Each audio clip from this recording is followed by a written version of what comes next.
This is a dream. Perimeter 1, we have enemy contact.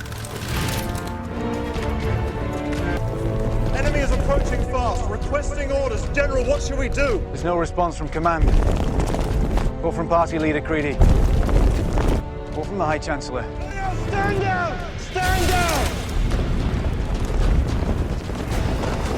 You see them, but you think you are not part of them. And the dream is saying you have to become part of them.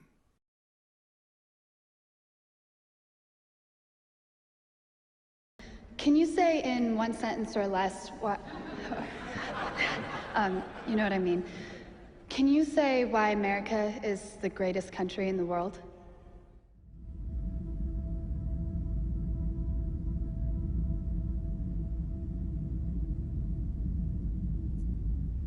Well, our Constitution is a masterpiece. James Madison was a genius. The Declaration of Independence is, for me, the single greatest piece of American writing. You don't look satisfied.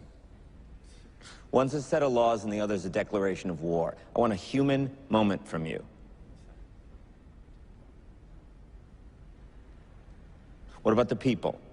Why is America Not the greatest country in the world, Professor. That's my answer. You're saying... Yes. Let's talk about... Fine. Sharon, the NEA is a loser. Yeah, it accounts for a penny out of our paycheck, but he gets to hit you with it anytime he wants. It doesn't cost money. It costs votes. It costs airtime and column inches. You know why people don't like liberals? Because they lose.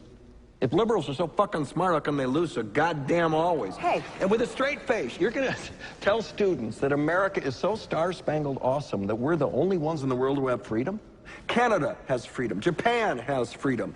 The UK, France, Italy, Germany, Spain, Australia, Belgium has freedom. So 207 sovereign states in the world, like 180 of them have freedom. All right. And yeah, you, sorority girl, just in case you accidentally wander into a voting booth one day, there's some things you should know. And one of them is, there is absolutely no evidence to support the statement that we're the greatest country in the world. We're 7th in literacy, 27th in math, 22nd in science, 49th in life expectancy, 178th in infant mortality, 3rd in median household income, number 4 in labor force, and number 4 in exports. We lead the world in only 3 categories: number of incarcerated citizens per capita, number of adults who believe angels are real, and defense spending, where we spend more than the next 26 countries combined, 25 of whom are allies. Now, none of this is the fault of a 20-year-old college student, but you nonetheless are, without a doubt, a member of the worst generation ever. So when you ask what makes us the greatest country in the world, I don't know what the fuck you're talking about.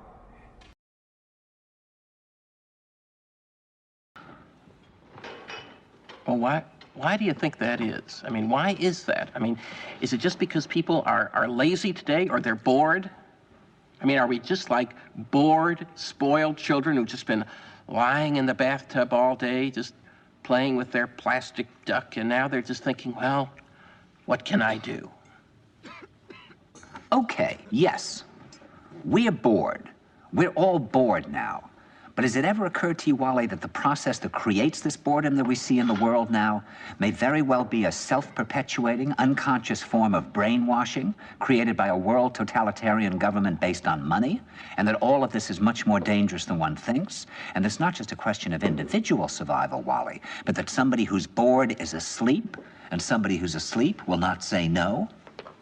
See, I keep meeting these people. I mean, just a few days ago, I met this man whom I greatly admire. He's a Swedish physicist, Gustav Bjornstrand, and he told me that he no longer watches television, he doesn't read newspapers, and he doesn't read magazines. He's completely cut them out of his life because he really does feel that we're living in some kind of Orwellian nightmare now, and that everything that you hear now contributes to turning you into a robot.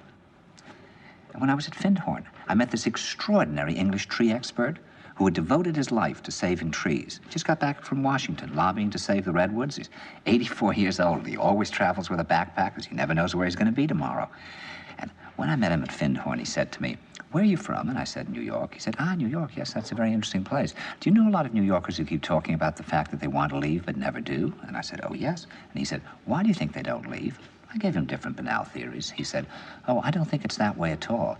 He said, I think that New York is the new model for the new concentration camp, where the camp has been built by the inmates themselves, and the inmates are the guards, and they have this pride in this thing they've built. They've built their own prison, and so they exist in a state of schizophrenia, where they are both guards and prisoners, and as a result, they no longer have, having been lobotomized, the capacity to leave the prison they've made, or to even see it as a prison.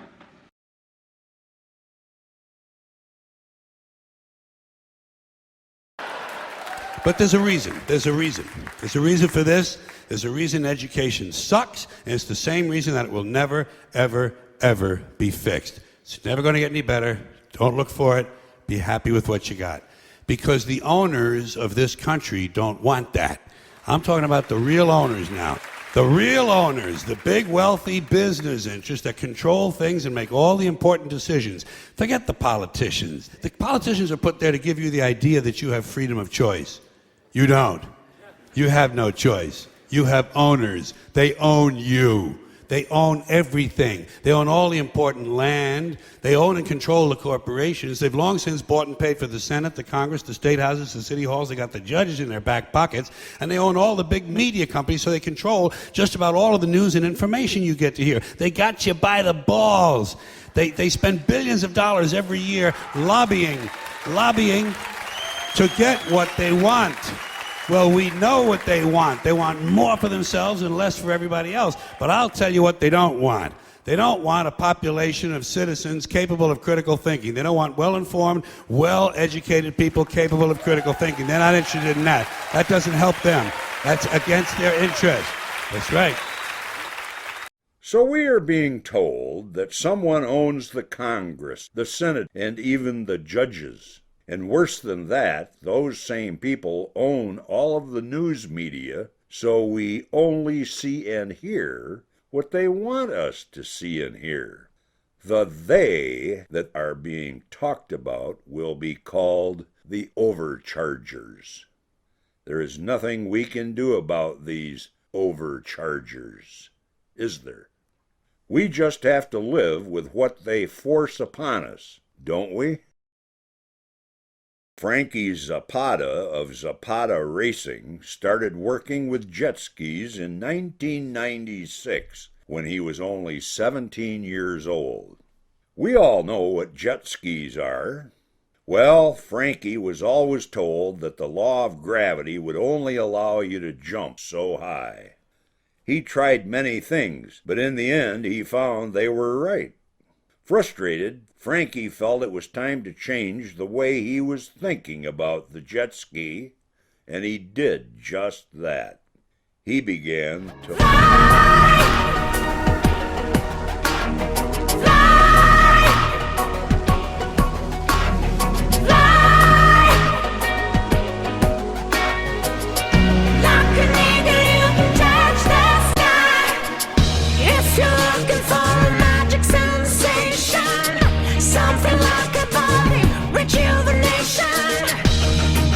You can fly, my friend.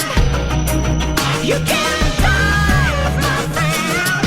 There's a strange kind of fear going on. Whatever goes up has to come down. We always try to push the limits. All it takes to do is to go for it.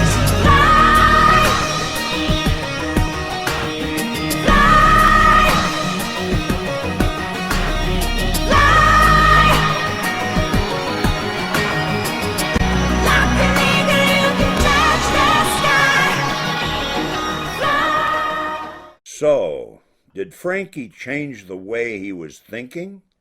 You have seen the amazing results.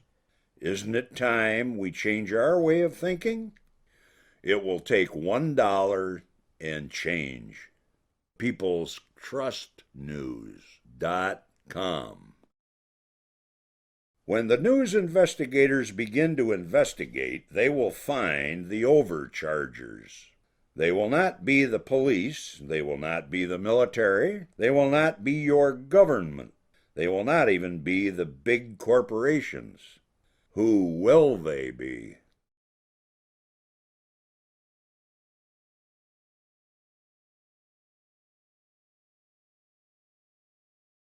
Here are some of these quotes. I need a gun to protect myself from the government. The government's us. PeoplesTrustNews.com